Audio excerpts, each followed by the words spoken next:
د بشري حقونو د څار بنسټ راپور ته د طالبانو غبرګون. په سلامونو مهارکلی کوم، زموږ یوټیوب چینل ته پخیر راغلی. که غواړئ په بشپړه توګه معلومات ترلاسه کړئ نو ویډیو راسره تر پایه وګورئ. افغانستان کې د طالبانو حکومت د بشري حقونو د څار بنسټ د راپور په غبرګون کې ویلي چې په ځینو ولایتونو کې د جسدونو موندلو په اړه خپاره شوي افواهات حقیقت نه لري. د طالبانو مشر ویان ذبیح الله مجاهد پنجشنبې د چنګاښ پر 14مه په خپله ټویټر پاڼه لیکلي چې په ننګرهار او ځینو نورو ولایتونو کې خپاره شوي افواهات حقیقت نه لري.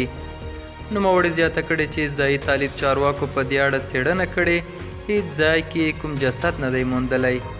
مجاهد ویلي په دې اړه هغه تشویش اچوونکي پروپاګند چې له بده مرغه د ځینو مشهورو نړیوالو موسسو لخوا خپریږي د اندېښنې وړ دي.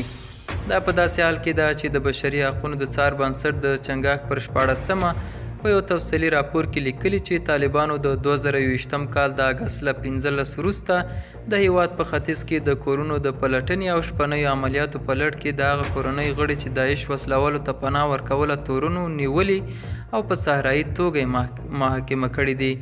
دا و زموږ نننی چمتو شوی ویډیو. تر بیا ښه وخت، ښې چارې.